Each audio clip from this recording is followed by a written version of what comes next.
Un bébé est capable de pousser des cris de 110 décibels. Mais combien faudrait-il de bébés pour rivaliser avec un concert de rock de 136 décibels? Souvenez-vous, pour augmenter de 10 décibels le niveau sonore, il faut multiplier par 10 l'intensité sonore. Autrement dit, il faudrait 10 bébés. Pour augmenter de 20 décibels, il faudrait 10 fois 10 bébés, donc 100 bébés. Et pour augmenter de 30 décibels, 1000 bébés.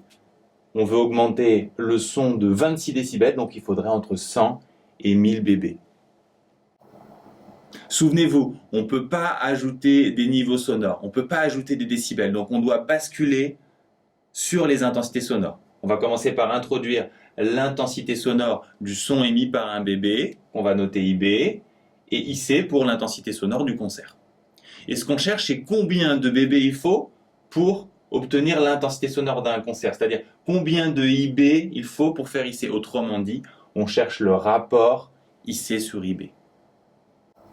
Ensuite, il est essentiel de savoir que dans les exercices où vous cherchez le rapport entre deux intensités sonores, il faut retourner votre formule. Vous avez L en fonction de I, il vous faut I en fonction de L. On va commencer par diviser par 10 des deux côtés. Et ensuite, pour simplifier le logarithme, on va appliquer une puissance de 10. On avait vu que pour simplifier une puissance de 10, on appliquait un logarithme. Pour simplifier un logarithme, on applique une puissance de 10. Donc on l'applique des deux côtés. Et finalement, on multiplie par I0. Ensuite, il suffit d'appliquer cette formule aux deux intensités du rapport, donc à IC et IB. On aura comme niveau sonore LC et LB. Les I0 se simplifient. Ensuite, on a des calculs avec des puissances de 10. On va soustraire les exposants. On peut tout mettre au même dénominateur. LC fait 136, LB fait 110. 26 divisé par 10, ça fait 2,6. 10 puissance 2,6, ça fait 398. L'intensité sonore d'un concert est 398 fois plus forte que l'intensité sonore des cris d'un bébé. Donc il faudrait 398 bébés pour rivaliser avec un concert. Cet exercice est un peu abstrait et très technique, vous avez vu. Moi, je vous conseille, quand vous révisez cette leçon, de noter intégralement la méthode sur votre fiche. Pour finir ce cours sur les ondes sonores, vous devez connaître les concepts de hauteur et de timbre. Tout d'abord, vous devez savoir que les notes de musique sont des sons périodiques. S'ils ont une période, ils ont aussi une fréquence. Et vous devez savoir que l'oreille humaine n'est pas capable d'entendre toutes les fréquences. Elle peut uniquement saisir les sons dont la fréquence est située entre 20 et 20 000 Hz. En musique, on peut se demander ce qui fait physiquement la différence entre le La d'un piano et le La d'une guitare. Et ce qui fait cette différence, c'est que les notes de musique ont plusieurs fréquences.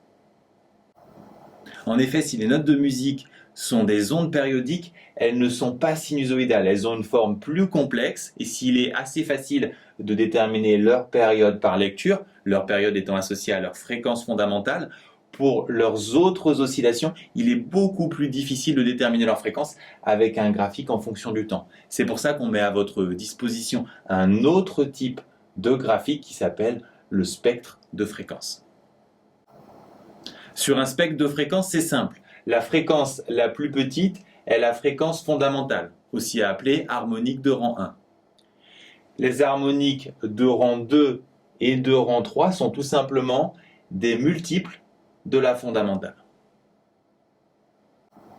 Ce qu'on appelle la hauteur d'une note, c'est tout simplement la fondamentale, qui est la même pour le La d'une guitare et le La d'un piano. Par contre, ce qui différencie les La de ces deux instruments, c'est l'intensité respective de leurs harmoniques de rang 2 et 3. C'est ce qu'on appelle le timbre d'un instrument. Ce qu'on appelle la hauteur, c'est tout simplement la fréquence de la fondamentale. Vous devez savoir que plus la fréquence est grande, plus un son est aigu. Le La d'une guitare et le La d'un piano ont la même fondamentale, autrement dit, la même hauteur. Par contre, ils se différencient au niveau des intensités de leurs harmoniques. C'est ce qu'on appelle le timbre d'un instrument. Pour récapituler, un son est une onde mécanique, progressive, longitudinale. Sa célérité dépend du milieu et vous devez avoir un ordre de grandeur de la vitesse de propagation des sons dans l'air. Il existe deux grandeurs qui permettent de mesurer la puissance d'un son. L'intensité sonore en watts par mètre carré et le niveau sonore en décibels. Ils sont reliés par une formule que vous devez connaître, dans laquelle I0 est le seuil d'audibilité.